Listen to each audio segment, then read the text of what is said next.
Bismillahirrahmanirrahim. Assalamualaikum warahmatullahi wabarakatuh. Alhamdulillahilladzi bi ni'matihi tatimmus shalihat.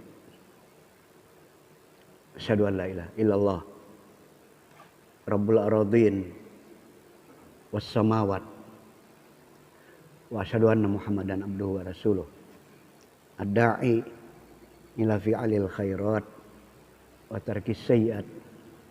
Wassalatu wassalamu ala Muhammadin wa ala alihi wa ashabihi wa atba'ihil amjad, amma ba'du. Fa inna asdaqal hadis kitabullah wa khairal hadi hadi Muhammadin sallallahu alaihi wasallam. Wa syarrul umur muhdatsatuha wa kullu muhdatsatin bid'ah wa kullu bid'atin dhalalah wa kullu dalalatin finnar. Alhamdulillah, dia tidak pernah meninggalkan puasa sunnah. Dua, dia harus baca Quran tiap hari. Tidak ada tiap hari tidak baca Quran. Yang kedua. Yang ketiga, dia juga harus qiyamul lail, salat malam. Coba lihat, harus continue puasa sunnah, harus baca Quran tiap hari, harus bangun malam tiap malam. Kalau terpenuhi syarat seperti itu, saya siap dilamar. Tunggu, nggak ada yang berani melamar. Tapi setelah berselang cukup lama, ada yang berani melamar. Didatanginlah orang tuanya. Ya, saya dengan persyaratan yang diberikan siap melamar. Yaitu harus bangun malam tahajud, harus puasa sunat, dan harus baca Quran tiap hari. Saya siap dengan persyaratan. Maka ceritanya, ya dilamarlah, diterimalah, dan ya berlangsunglah akhirnya juga akad nikah. Sehari, 2 hari, 3 hari, berbilang minggu, setengah bulan, tidak ada kelihatan tanda-tanda. Tidak ada kelihatan tanda-tanda sang suami bangun malam, sang suami baca Quran, sang suami puasa. Oh, mungkin karena masih berbulan madu, dimaklumilah. Habis sebulan tidak juga, habis sebulan tidak juga. Berarti ya bulan madunya sudah berlalu nih, tidak juga. Ya, masih diberi waktu. Ya, mungkin ya, karena memang ya namanya orang berbulan madu, ya belum terlalu fokus, ya belum terlalu bisa konsentrasi. Ya, dia masih memperhatikan saya selaku istrinya. Ya, tentu juga kebalikannya, saya juga memperhatikan dia selalu. Masih diberi waktu. Berlangsung 2 bulan tidak juga. Berlangsung 2 bulan tidak juga. Akhirnya di bulan ketiga dia sudah tidak tahan lagi perempuan, maka menggugat cerai. Apa alasannya? Tidak menepati janji, ya, tidak menepati janji. Katanya tiap malam tahajud, permintaan saya tiap malam tahajud, permintaan saya tiap hari baca Quran, permintaan saya tiap hari, tiap ada puasa sunat dia puasa. Ya, Senin Kamis, nanti puasa Daudnya, nanti puasa bayatnya, ya, puasa biat, ya, dan seterusnya. Tidak juga ada. Lah saya digugatlah ke pengadilan agama. Ya, oleh pengadilan agama didengar. Kenapa kamu menggugat suamimu? Ya, dia kan janjinya bisa memenuhi persyaratan yang saya minta. Ternyata persyaratan itu tidak dipenuhi. Memang begitukah? Ya, sebelum akad, memang begitukah di saat melamar? Iya. Saya tidak akan pernah mau. Ya, kalau dia tidak bisa memenuhi itu. Makanya sekarang saya juga. Nah, sekarang giliran suami ditanya oleh hakim, ya. Ini istrimu menggugat cerai. Ya, jadi oleh hakim ditanya lah, ya, kenapa dia menggugat cerai? Ya, justru saya tidak tahu. Saya biasa-biasa aja. Apa masalah?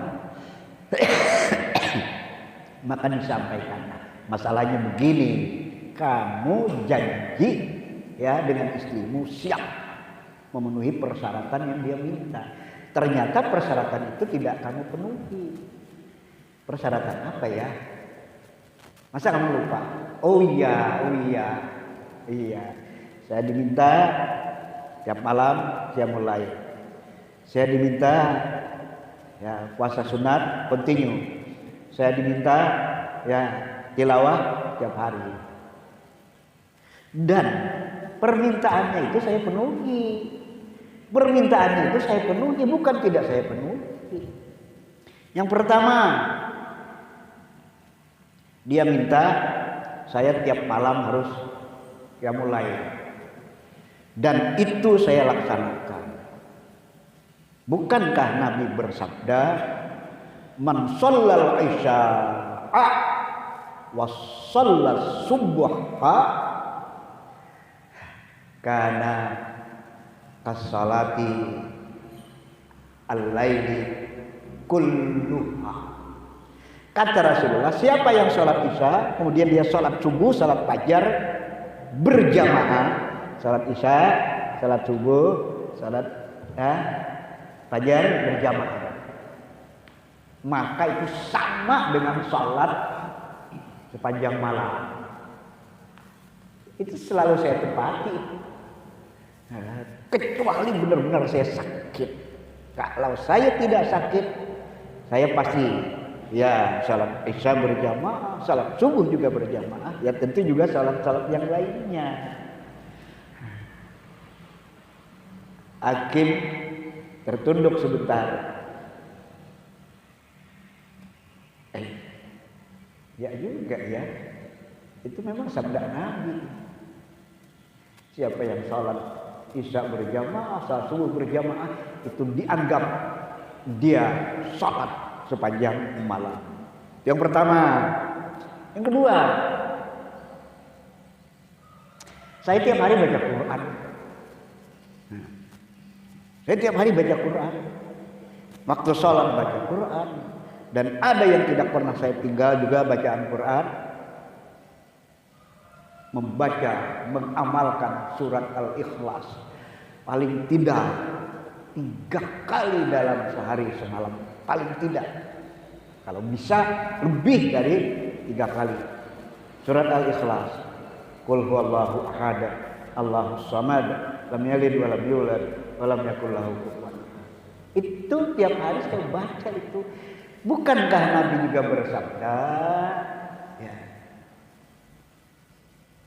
man qara'a surat Al-Ikhlas kana kaman qara'a thulutsal Qur'an.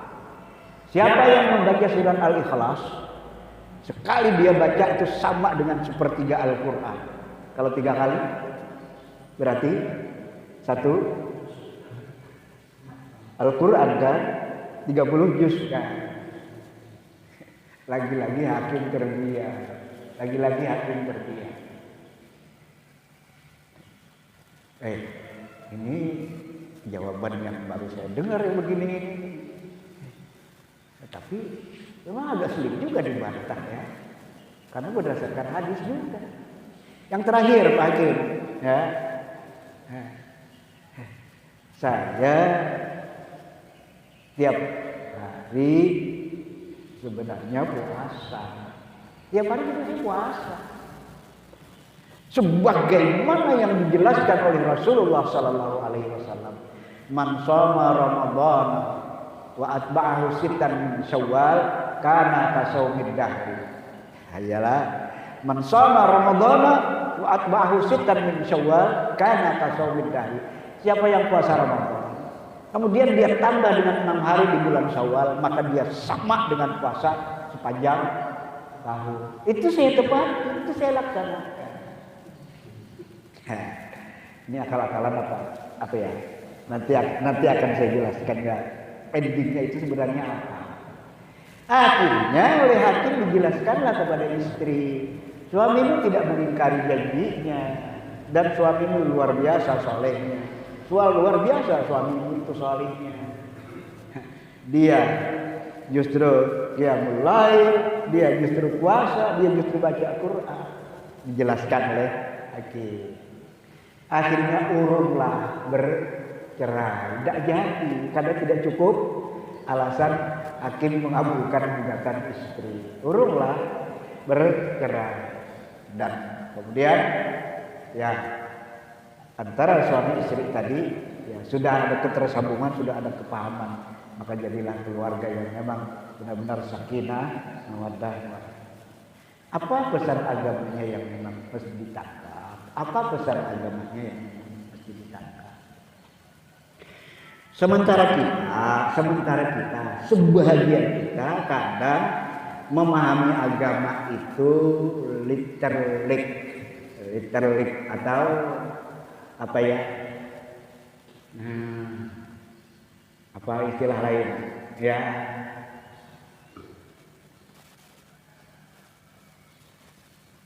Apa? Ustaz Munadi, apa Ustaz Ismail? Ya. Memahami agama itu harfiah ya. Harfiah padanya. Nah, padahal ya memang agama itu harus dipahami ya memang secara utuh, secara menyeluruh, dan juga dipahami sebagai sebuah ajaran yang memang kait satu dengan yang lain. Ya. Nah, karena sebagian kita memahami agama itu secara harfiah literik, maka tidak jarang, iya, kelihatannya taat beragama, tapi sebenarnya meruntuh dalam waktu yang sama.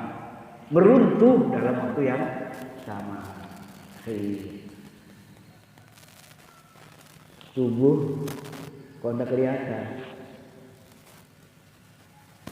tahajud tadi malam, akhirnya tidak bangun, subuh tidak kebangun.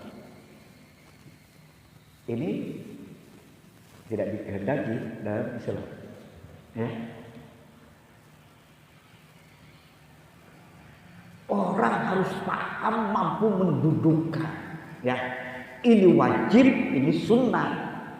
Wajib tidak mungkin dikalahkan oleh sunnah. Biar bagaimanapun juga. Bermalam-malaman kadang sholawatan, tapi agama tidak dikaji, agama tidak dipelajari. Akhirnya jalan di tempat, itu aja yang dibolak-balik. Ilmunya tidak ada tambah. Begitu cara beragama.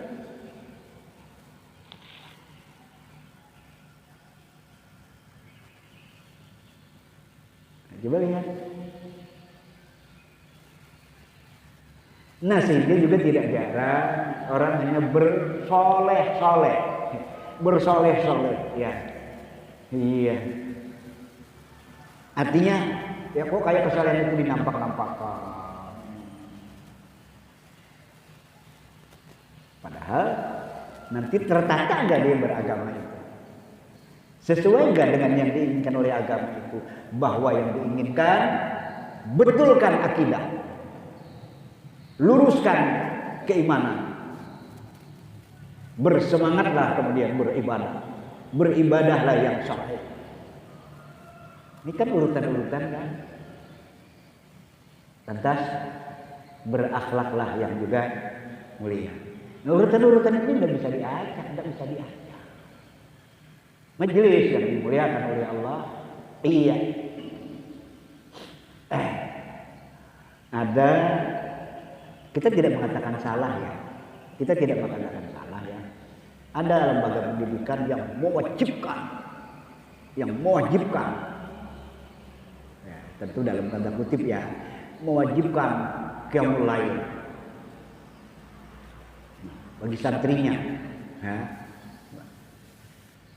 Ya tentu bagus ya. Tapi memang tidak bisa dipukul rata, Ya, nah, sehingga dengan diwajibkan itu ada yang pelajarannya enggak dia atau PR-nya enggak dia kerjakan, hafalannya terganggu. Bisa jadi ada ya seperti itu. Bukan salah tahajudnya, bukan. Tapi mewajibkan yang tidak diwajibkan oleh Allah, yang hanya sebagai tambahan, ya tentu akan masalah juga. Bahkan kalau di Jawa itu ada pondok ya, yang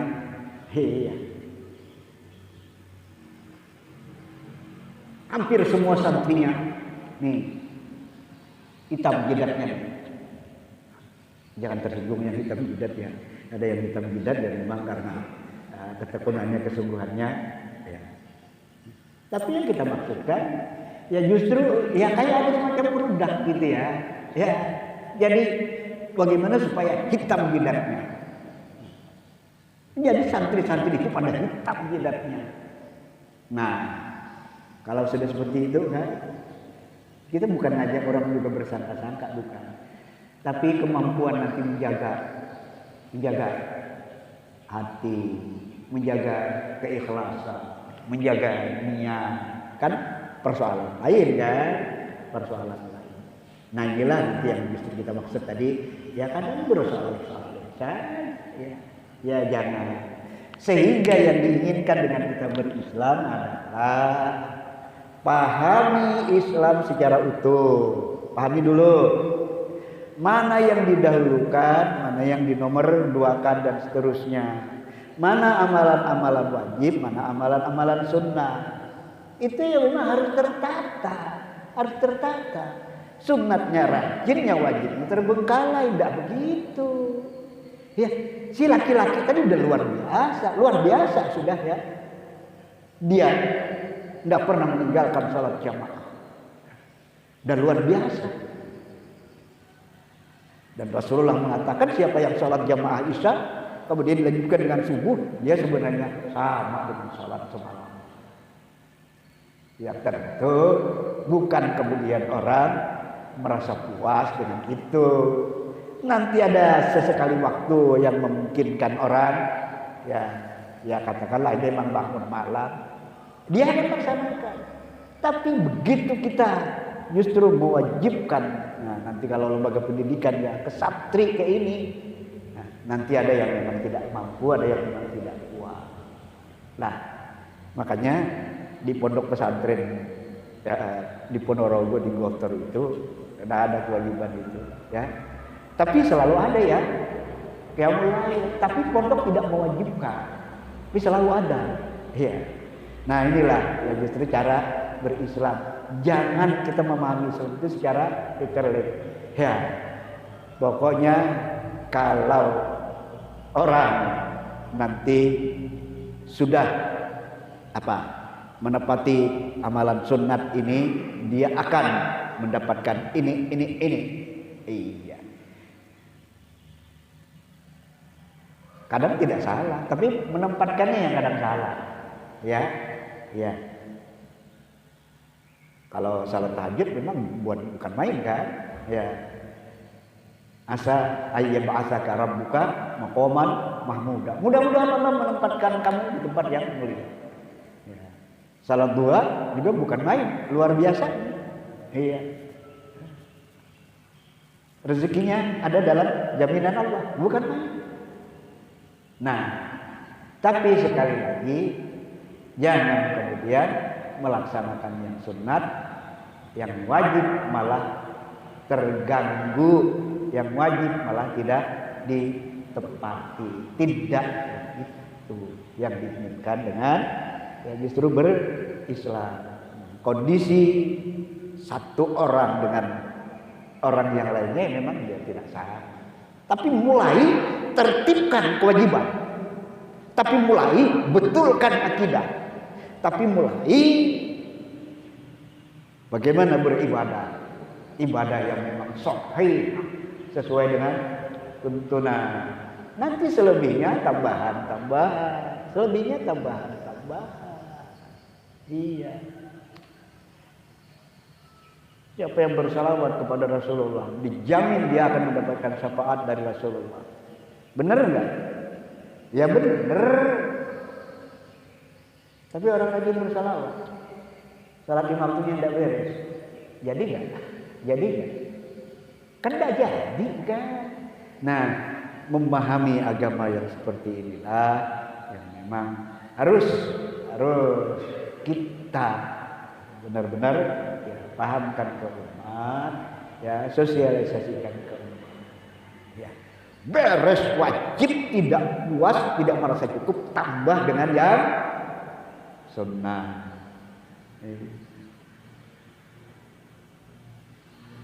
Dan orang yang menyadari keterbatasan, ya pasti tidak akan pernah merasa cukup dengan ibadah, pasti merasa kurang.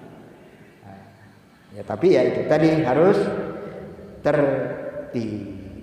Nah, jadi ada istilah cara berislam yang cerdas. Cara berislam yang cerdas.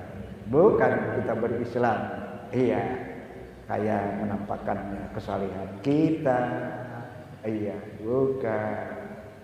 Nah, tapi yang cerdas, tertibkan yang memang mesti ditertibkan. Dahulukan yang wajib, tambah dengan yang sunnah. Dahulukan yang pokok, yang usul, tambah dengan yang furu'. Ya itulah cara berislam. Nah sehingga orang yang memahami ini, ya nanti dia tidak mudah-mudah terpaku dalam amalan-amalan. Wah ini amalan ini bagus banget, padahal amalan sunnah. Sehingga itu aja yang ditepati. Iya. Nanti yang wajibnya ya justru tidak tertib. Nah kan tidak begitu cara berislam. Rajin bersalawat, iya betul. Tapi paham nggak? Ada salawat wajib, ada salawat sunat. Iya.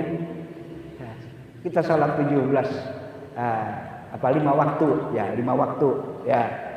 Rakaatnya 17 ya. Dikurangi salat subuh yang memang cuma 2 rakaat. Iya. Ya. 17 kurang salat subuh 15 kali 2 30 kali kita bersalawat. Nanti ya itu adalah salawat wajib. Ya, sekalipun nanti di rakaat kedua ada yang mengatakan itu tidak wajib, tapi di rakaat yang ketiga tidak bisa tidak, ya. Di rakaat yang ketiga atau keempat tidak bisa tidak. Rakaat kedua untuk subuh tidak bisa tidak. Allahumma sholli ala Muhammad wa ala Muhammad. Nah ini kan salawat wajib kan. Nanti di luar sholat itu salawat sunnah. Nanti kita ditanya, Ustaz salawat yang paling baik apa Ustaz? Iya. Kita kadang-kadang ini orang ini gimana kita melayani orang ini, ya. Nanti dicari yang dijanjikan ganjarannya apa? Lah inilah ini salawat membuka pintu rezeki. Ini salawat biar dagangannya laris. Ini salawat biar hidupnya berkah dan seterusnya.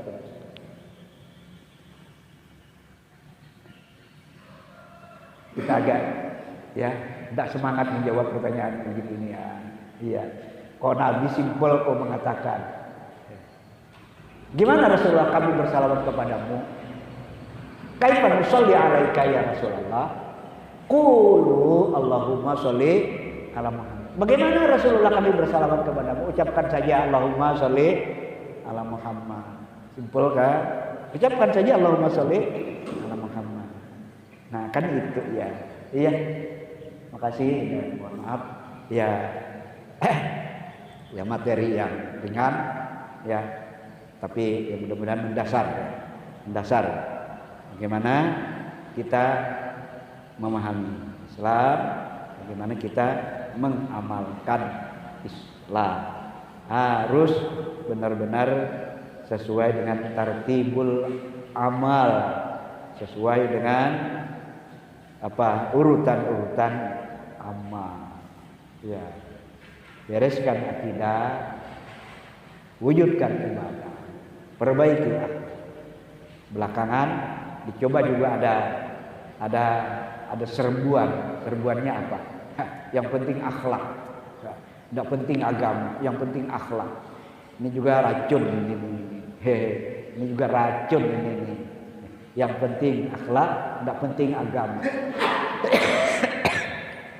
Tidak begitu. Memangnya akhlak yang benar dari mana dapat? Dari agama. Dari agama ya. Nah, apalagi lebih berbahaya lagi. Soal agama ya terserah orang. Karena yang penting dia beragama. Ini lebih celaka lah, lebih celaka. Nanti yang sudah beragama, begitu tidak diilmui juga, semangatnya mungkin iya, tapi kan tidak ada ilmunya, akhirnya penataannya yang tidak paham. Makasih dan mohon maaf. Subhanaka Allahumma wa bihamdika asyhadu an la ilaha illa anta astaghfiruka wa atubu ilaik. Assalamualaikum warahmatullahi wabarakatuh.